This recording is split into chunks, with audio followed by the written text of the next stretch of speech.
Right, okay guys, I've got another awesome video for you today, and this one is an interview with one of my students, Scott. Scott joined me in February last year, and in less than a year he's gone from somebody that had literally never traded before in his life to somebody that is now trading full-time for a living. He has multiple six figures in trading capital, and he is very, very consistent with the way that he does things. Again, make sure you've got a pen and paper, watch this one all the way through because there is a lot of things that you can be able to learn from this one. But yeah, that's it from me, and I'll see you in the next one. So obviously, firstly, thanks for hopping on. I think you've got a good story to tell. Obviously, become very successful in the markets in a very short period of time. So I think there's a lot to be learned from the way that you've sort of gone about doing things. But I wanted to initially start and just sort of understand the journey a bit and understand sort of what got you into trading, because as far as I'm aware, you didn't really have any experience when you first got into trading. So yeah, let's start at the beginning then. Obviously, before we had our initial call when you enrolled with us, I mean, what were you doing before trading, firstly? So before trading, I was in the vaping industry, and we produced our own vapes essentially. I was in the industry 2 years, I think it was. And then things started to go a bit south in America with the FDA, and it was having a detrimental effect on the market over here. So at that point, we put it up for sale and we sold it. It was lucky we did sell it actually, because just as we sold it, COVID hit, and then we had the first lockdown. So if we hadn't sold it, we'd have probably ended up making nothing because we wouldn't have had anything coming in. So then COVID hit and I was doing nothing. Now, before I was in the vaping industry, I was always in construction. I was a plasterer and general skivvy, I suppose. And I remember sitting down in COVID and wanting to decide what I wanted to do. I didn't want to go back into vape or anything like that, but I never really enjoyed working for people. When I did plastering and I worked for myself, I've never been one to take orders really in that respect. I like my own freedom. And I remember at the time we was all at home and the missus was working from home, and I was just like, I need to do something that works around the family life, but I don't actually answer to anybody. Now, at this time, trading wasn't even a thing. The only knowledge I had of trading really was what you see on TV, whether it be films or the stock market, I suppose. Forex wasn't really a thing I had any knowledge of. And I remember certain things during COVID, you spend most of your time, well, I did, on Instagram. If I wasn't walking the dog, I was on Instagram watching some crazy stuff. And trading just appeared on my feed constantly. And then the more I was watching it, the more you're clicking on it, the more it feeds your feed with the same thing. And then that's when you popped up and I started watching you and your ads, etc. And then I started doing a bit of mooching as you do. And then I remember speaking to the missus and saying, you know, this is something I quite a lot to look at. And at the time she was like, trading, like, you're mad, like, you're not a bank, you know what I mean? All the negative things you can imagine, because no one really knows anything about trading at all. Even when I speak to people now, they can't get their head around what actually it is I'm doing. Yeah. And she was quite negative about it, to be honest, a bit like, oh, come on, surely there's something else, like, you know. But I was adamant this is what I wanted to do based on the knowledge I had and what I'd watched on certain things. And then that's when I decided to pull the trigger, and that's when I reached out to you. At the time, we were supposed to be moving to Sweden, but we didn't in the end. It fell through. So we spent a bit of time out there anyway. And it was during that time I said, right, this is something I'm going to do. But the missus was like, well, something like trading, you can't really do like half-heartedly. You're either in or you've got to be all in on it, really. And I still actually agree with that now, looking back. And we basically come to the agreement, well, if you're going to do it, then don't look for work or anything like that. Just go all in and I'll be the income for the house, basically. But you've got to be all chips on the table. So that's what I did. I spent 10, 11, 12 hours a day, week in, week out, just going through the course, studying the charts, blowing demos after demo after demo, as you do, and just sort of escalated from there, really. Yeah, no, for sure. Well, I think, I mean, there's a lot to take from that in terms of like dedication that it does take to make, I mean, not just trading, right? I mean, trading is notoriously difficult to do, especially without the right training. And I think you do need to sort of be in that mindset of, you're either going to do it or you're not, and it has to be Yeah. I'm 100% going to make this work, or Yeah. you're not going to do it at all. But just going back to your decision, then, I mean, what about what we did do you feel like was, well, sort of led you to actually make the decision to join us as opposed to sort of other companies, if there is anything, of course? Yeah. So I was watching a lot of stuff because there's so much out there. I can understand why people run, because it's just so much information. It's all conflicting, and it's all like Lambos and APs and all that, which is great, but like it's not realistic in the short term at all. I don't care how good you are. But what stood out to me, I suppose, what you was talking about, you wasn't talking about that side of things, like the glorified side of things or the materialistic side of things. You were talking about um, everything was based around education. And when it came down to like how, you know, pulling the trigger in it and investing, I suppose, and putting the money on the table, that was the deciding factor, really. The fact that you was only talking about, and you was talking about the same things. You wasn't missing a beat. You was constantly talking about having an edge in the market certain times, and when you were posting results from your students at the time, that was marrying up to it. Mm-hmm. No discrepancies. Like a lot of things, you think, hang on a minute. And you even like now, you look at some courses and people, and you look at it and think, well, where are you getting your entry there? And when you understand trading, you know it's BS. But it's hard when you haven't got really a clue. Especially, you know, I remember when I first looked at a chart and I was just, oh my God, I didn't even know how to use TradingView. I just scared to press anything. Like, I don't know what I'm doing. It's like anything. At first, it's a bit like overwhelming, but yeah, it was the fact that you were focused on the process as opposed to the outcome, and then obviously the outcome is always going to be the byproduct of that. So yeah, no, for sure. That's why I said, well, I'm going with this fella at the time, Yeah. and I pulled the trigger. So and the rest is history, really. So yeah. I mean, I guess I kind of agree with that. I think, I mean, if you look back through, even in the community, the results section, it's like every single trade in there is basically identical for the last however many years, because it's like trading should be monotonous, it should be boring. And the fruits of that labor are what make this exciting, right? It's not about having fun on the charts every day. It's about you have a set process that you know provides you with that edge, and then it's just about sticking to that and obviously building capital, and that's where your money comes from. And I think, of course, when you do walk the walk like we do, I think it's a case of that does show quite clearly, sort of opposed to other people in the space, really. But going to those early days, then, obviously you were relatively successful relatively quickly, really. Yeah. What sort of struggles did you face when you were first starting? I would 100% mindset. I still stand by it. Now, obviously, it's subjective and everyone's different. Everyone approaches the markets different. You know, certain things are, even though you trade in the same strat, everybody just got their own little confluences or the way they attack the market differently. But mine was 100% the market. I found so in the early days, when I was struggling, I'd constantly go back to the charts and be like looking for reasons why I was wrong, or looking for reasons why I should have been right.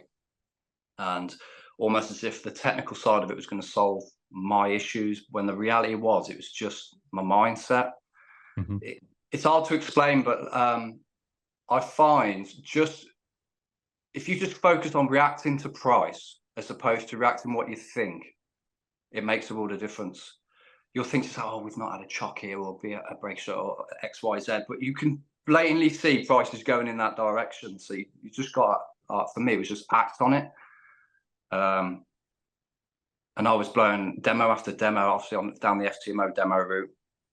And I must have blew about 5 or 6 demos on the trot. And it was getting to the point where I was like, I can't seem to get over that hurdle, you know. And then when I focused more on my mindset and simplified things and simplified my charts as well, like, I don't really mark much on my charts either. Keep it very, very minimal. I sort of like focus on the session. That's it. Not before it or after it, just on the session, what's happening within that area of Asia.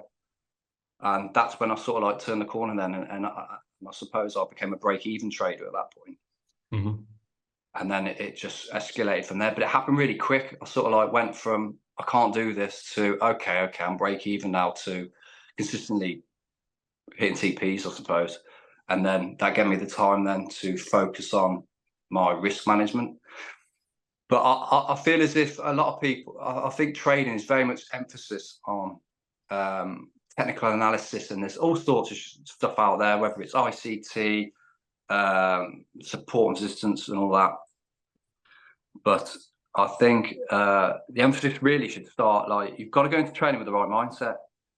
If you focus on the psychology first, I found, and then add the technicals, and then add anything else like your risk management.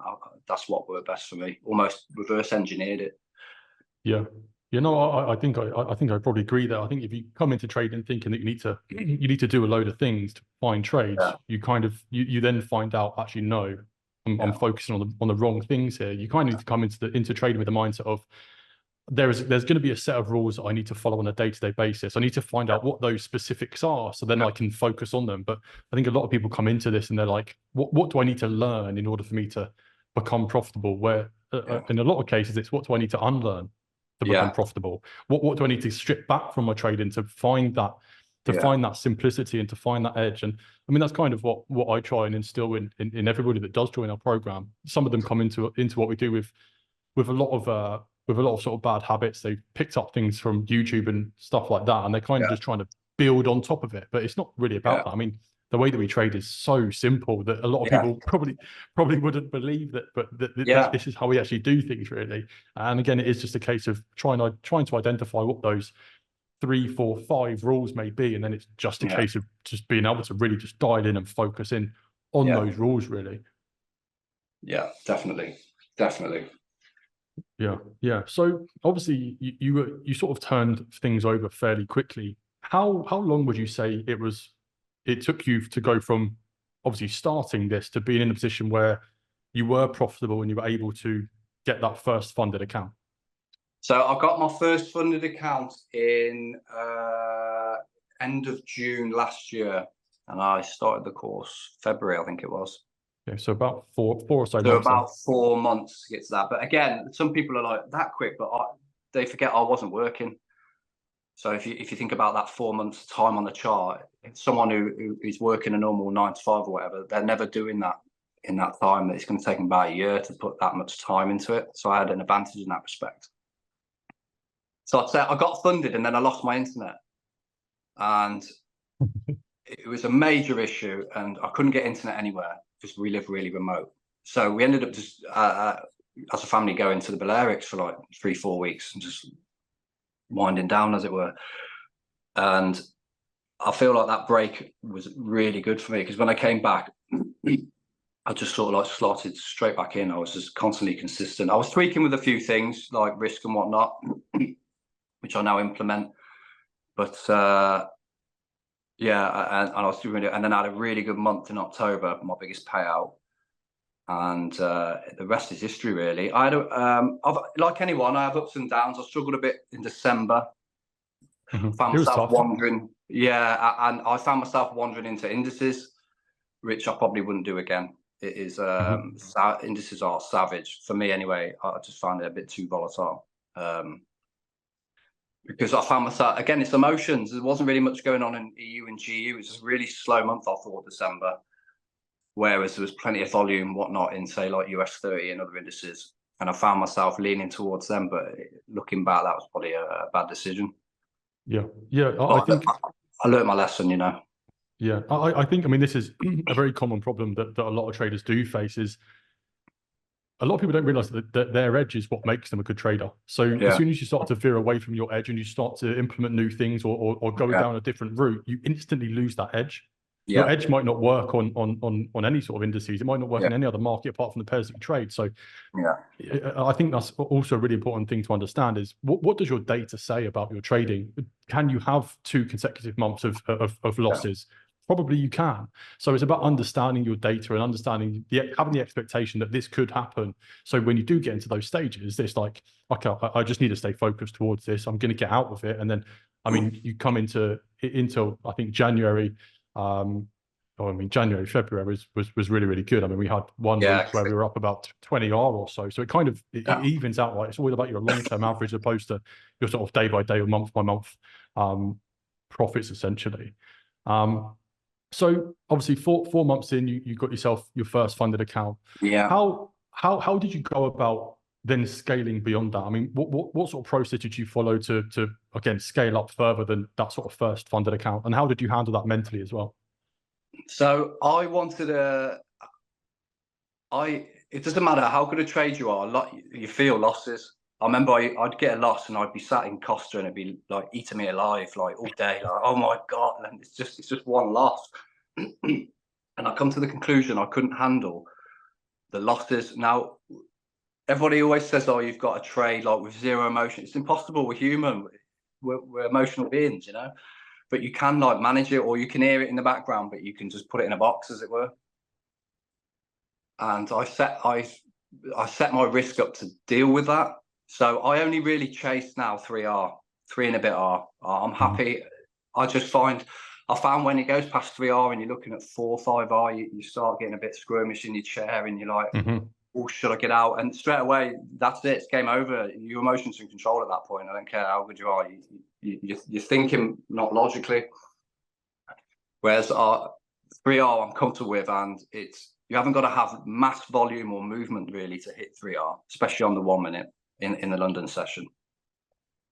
So there was that. So I only really focused on 3R and just concentrate on compounding 3R. If I'm doing a challenge, I say to myself, well, I just want 3R a week. That's all I want. If I get any more, bonus. If not, my baseline's 3R a week. I know you shouldn't really set targets, but I feel you've got to have some sort of target. You've got to have some sort of goal, some sort of structure to work towards, and you can journal it and build on it. So if I'm in a challenge, I'll just compound 3R basically. It might take a bit longer, but I'm cool with that. Yeah. Not a race, and then you can just build your equity. I think people forget when you've got large equity as well. Like 3% a week is enough for you to live pretty much the life you want to live. There's no job paying that. There just isn't, especially if you get into the regions of like 500,000 in funding. I mean, 3% is a lot of money. Yeah. You know, and it's just about being patient and building up to that, and then you can just go into like cruise control. Then you haven't got to change your trading. You can just trade how you've been trading. The only difference is the size of your funding. Yeah. And obviously, for sure. Yeah. So with my risk now, I tend not to really go break even anymore. Just because I found for my personal trading, I get taken out break even, and what happens? It retests and it just rallies away to my 3%. It's just fuck's sake, it's a nightmare. So I don't really get a break even now. What I do is if we retest and we get in and around like 0.5%, I'll just close. And then I know I've got to lose a few trades in a row just to lose 1% of my account. And that in the back of my mind, then I'm happy with that. So I know I'm never going to blow the account, And I found setting up risk to manage my emotions instead of capital, if that makes sense, was what worked for me best. I think everybody says, oh, I'm going to go, I'm only going to risk 0.5% here, but are they truly accepting it? So I found if you use your risk to manage your emotions, it takes away all that fear of not getting in or getting in, and the probabilities with the strat. You're never gonna, even with losses, you're not gonna blow an account, or you're not gonna be in silly amount of drawdown. You can stay profitable essentially. Yeah, so I think that's what works for me. Yeah, I mean, a number of things you said there. I think number one, having that process. You need to, regardless of what you're doing, right? If you're going for a challenge, you need to have some sort of plan. Like you don't just go and start a business with no plan. You know that you've got to hit certain targets to be able to do certain things, and you have to have the same thing with trading. Obviously, you don't want to say when you're trading live funds, you don't want to say I want to make 10% a month and that's my target, and you chase that. That's not what you want to do. But you need to say, okay, well, I need to hit 10% to pass phase one here. Yeah. How am I going to go about this based on my strategy? What can I expect to be doing here? And you have something that you can sort of try and stick by, really. And also as well, I think the whole mindset shift that a lot of traders need to face is that this isn't a game of making percentages. Trading is not about percentages. It's not about R. It's not about any of that. It's about capital. Trading is a game of capital, and the more capital you can get behind you, the easier your life is going to be. Yeah. It's much easier to get capital than it is to make percentages in the market. And I mean, like you said there, if you can make 3%, even if you can make 3% a month, right, which is really one trade. Yeah. I mean, if you've got 4, 5, 600K worth of capital behind you, you're going to be earning a silly amount of money from that. Yeah. So I think that mindset shift is something that a lot of traders do need to face in order for them to actually get into the side where they are in the top 5% of traders that can actually generate consistent returns within the market. So obviously, I just want to sort of touch on that sort of transition from you. I mean, was there a moment where that you can sort of pinpoint that you sort of had that shift where you said, okay, I'm actually trading full time now. I am a full time trader, because obviously you were kind of doing this full time for the whole sort of process. Really, you weren't actually going to a 9-to-5 job. But was there any point in that sort of early part of your career that you had that sort of shift in a mindset where you started to become consistently profitable? Maybe you made a certain payout. Was there that sort of time in your journey? So two things really. One, I had my biggest payout in October, which almost confirms to you what you're doing is right. When you see it in your bank account, that's for me. That's when the penny drops. Okay, I know what I'm doing now. Mm-hmm. The system I'm using is working. But for me, because as you say, you've got to have a system. And before I didn't. I was just like waking up, trying to get in as many trades as possible. Trade in London, trade in New York, chasing the R. You've got no structure. When I stuck to my rules, as in I'm only after 3%, and if price resist, I'm getting out, and I'm not doing this, and sticking to those rules, it's when I started to get profitable, but consistently. And that's when it was a turning point then in the data that, okay, as long as I don't change what I'm doing now, then there's no reason why I'm ever going to blow an account or lose money, essentially. There'll be good months, there'll be poor months, there might even be break-even months. But I'll never really focus on the weeks. I'm not really fussed if I have a losing week, to be honest. I only look at my P&L over a monthly thing, really. Mm-hmm. Then people get so screwed up with, oh, I've had 3 trades this week, I've lost this, and they're scratching around. They go into the next week, and then they get excited on a Sunday evening, and then they jump in on a Monday. Like, just focus on the month, really, when you start, and then look at your P&L at the end of the month. Don't even look at what you're making, what your percentage is. Just focus on getting in and getting out consistently and well, and managing the risk. I find that's a big thing. Managing the risk was a big thing for me, because I used to always let trades run and take me out, and that's fine. Some people are fine with that, but it just didn't work for me. Mm-hmm. So I very rarely take 1% loss anymore. I get out and have small losses, because the more small losses, you've got to have lots of small losses to have any detrimental effect on my account. And that is just what changed my mindset completely, and I suppose made me profitable. Yeah. In the long run. Yeah. To be honest. I think that it's sort of one of those things that, I mean, it's difficult to teach being able to sort of manage risk, isn't it? I mean, you can obviously manage risk, you properly position size, but you kind of get in tune with the market. You understand the sort of variations of your trade ideas, and you can kind of understand when you should probably cut your losses, and when something is probably not going to go your way. And you kind of get in tune with the way that you do things. But I guess that only comes really from repetition, right? I mean, you have to spend a lot of time doing the same thing to understand the different variations. Yeah, because you can tell, I can look at price now. I mean, if you can't always be right, if we'd all be trillionaires dating Margot Robbie if we was, you know, but you kind of like in tune with it. You kind of know when price isn't going to do what you want it to do. I don't know if it's muscle memory or what. You can just tell like whether, you know, this is getting people in too early or you've missed the boat. That's just, as you say, that just comes from timing them in the charts, really. Yeah. To be honest.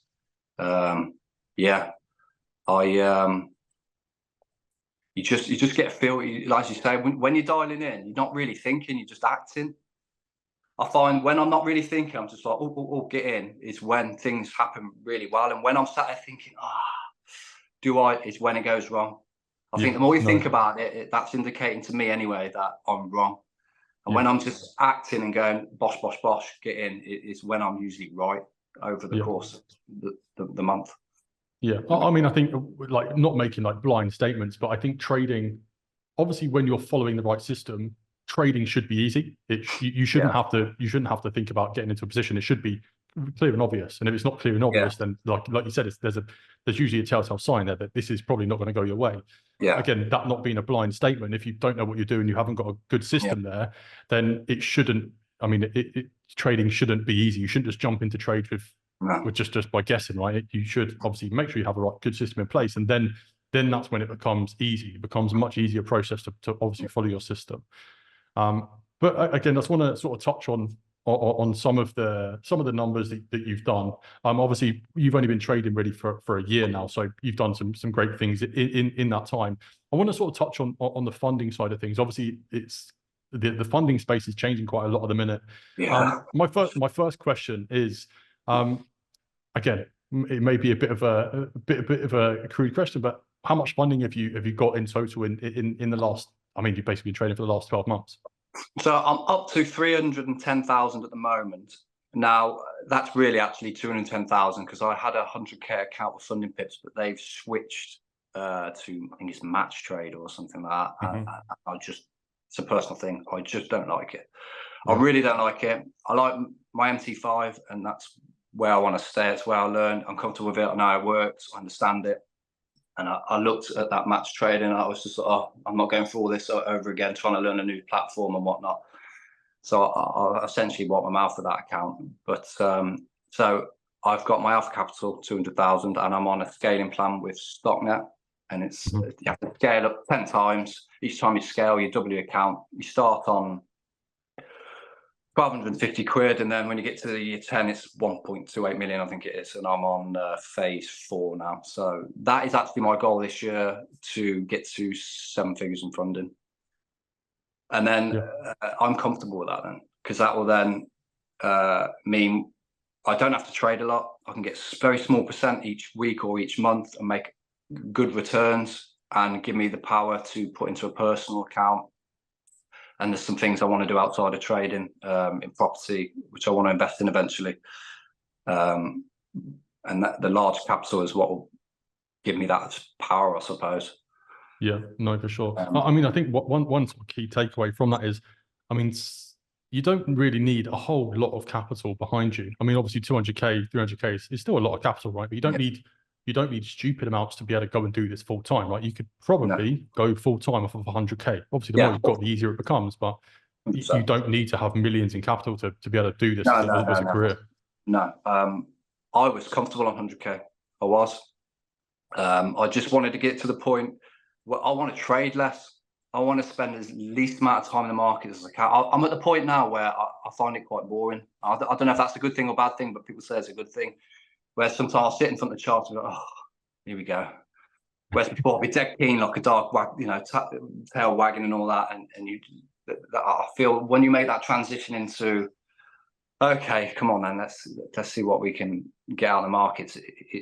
You're in a good place at that point. I want a large capital just so I can trade less and get good returns to be able to make investments outside of trading, basically, with the intention of one day being not really needing to trade because I'll have passive income coming from other places, essentially.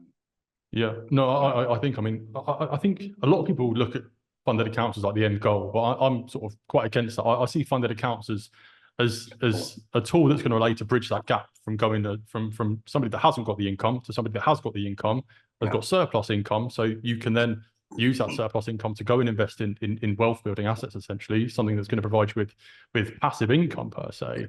And you obviously then have that income that can feed into your personal account, which is then you can also run alongside your funding. The wealth that way. Again, sort of touching on the industry then, the funding industry. Obviously, things are switching up quite a bit at the moment. What are you doing? What are you doing to sort of mitigate some of those risks, sort of going forward with the uncertainties to platforms and which firms are going to survive? So I'm only willing to stay with companies that are using MetaQuotes. I feel if MetaQuotes are accepting you, then you're good. That's how I see it from the outside. Obviously, I don't know everything because I'm not involved in the prop space, but I look at a lot of companies and I think FTMO or a cert, like they're the best in the industry. I'll always fight that. Yes, they can be a bit more expensive on their challenges, but there's good reason for that. And there's also, you notice they never run discounts, which very rarely anyway, which is a very good sign. Alpha Capital are brilliant. UK company, got all their MetaQuote license, etc. The boys that run it have got a wealth of experience in the financial markets. Stocknet are really good as well. I suppose I'm just avoiding the American firms, and you know, at the end of the day, you don't really need multiple firms. I only went with Stocknet because I really like their scaling plan, and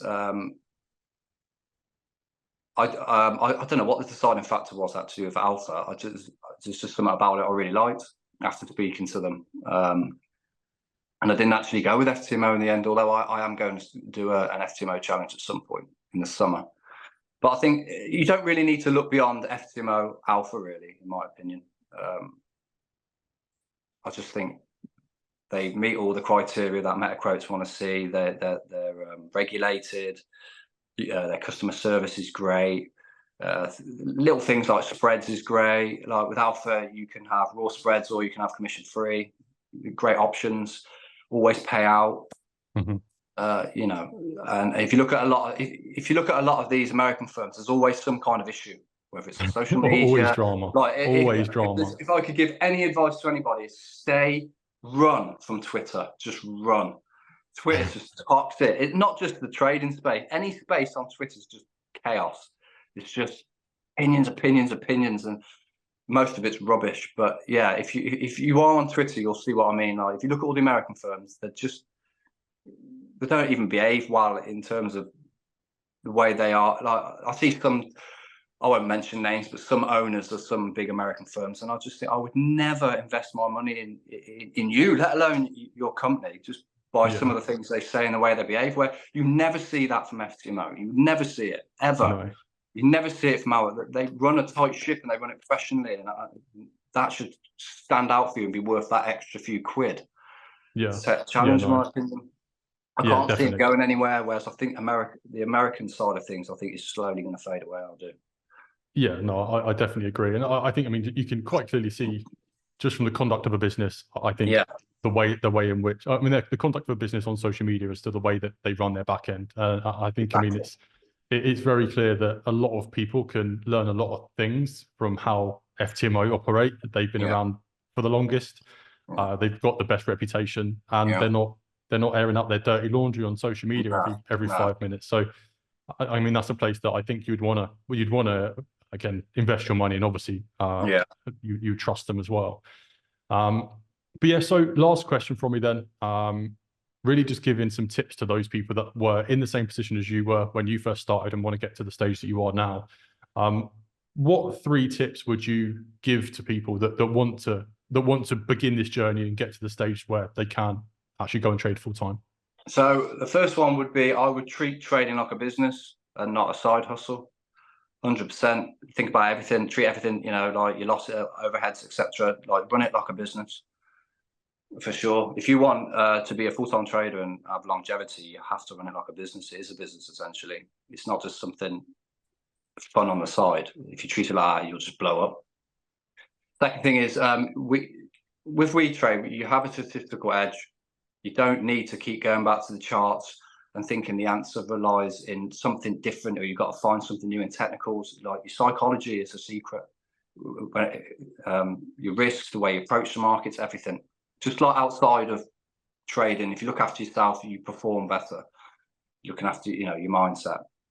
That'd be my second thing. Don't try and look for too many things. Just, you know what the rules are, you know what you're looking for, and then focus on just being very strict with it. Third thing, your risk management.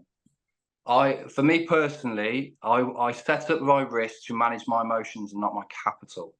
I think if you set up risk so you can not happily, but comfortably lose and maintain profitability, as opposed to not have, you know, just saying, oh, stick my stop loss there, and if it takes out, it takes out. No, you've got to be a bit more than that. I feel you've got to manage it.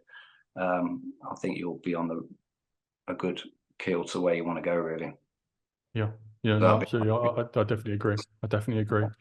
But yeah, I mean, thanks for hopping on. Again, there's going to be a lot that a lot of people can learn from this, practically and also mentality as well.